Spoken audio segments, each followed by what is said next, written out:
اندر غدار تھے، غدار تو بڑے تھے، لیکن میں 3 بڑے خاندانوں کی بات کرتا ہوں جن 3 بڑے خاندانوں کی وجہ سے پاکستان تو رخت ہوگا،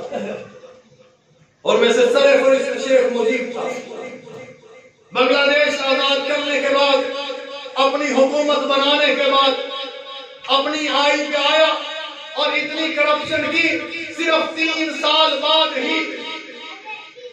اپنے ہی لوگوں کے ہاتھوں اور اپنے ہی فوجیوں کے ہاتھوں مارا گیا، اور پورے خاندان سمیت مارا گیا، اپنے گھر کے اندر مارا گیا۔ کئی دنوں تک اس کی لاش، اس کے خانوادے کی لاش، اس کے بیوی بچوں کی لاشیں، اس کے اہل و عیال کی لاشیں اس کے گھر کے اندر پڑی رہی، تعفن زدہ بدبو زدہ ہو گئی، کوئی اٹھانے کے لیے تیار نہیں تھا۔ لوگوں نے اجازت لے کے محنت سماجت کر کے کہ یہاں تعفن اور بدبو زیادہ ہو رہی ہے، اور یہاں پر ایلے اور جو ہے وہ چیلے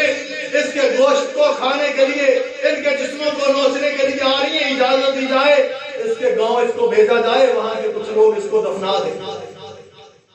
یہ انجام ہوا پاکستان کو 2 لقب کرنے والے پہلے خاندان شیخ مجیب کا۔ دوسرا خاندان تھا اندرا گاندھی کا، اپنے ہی محافظوں کے ہاتھوں ماری گئی، پورے خاندان کا ککھ نہیں بچا۔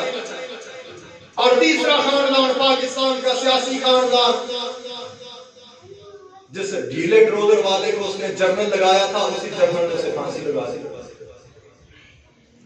تو غداروں کا انجام ہمیشہ تاریخ کے اندر برا ہوتا ہے۔ تو بہرحال یہاں بات سمجھنے کی یہ ہے، جو بغاوت کرے گا، دین اللہ سے بغاوت کرے گا،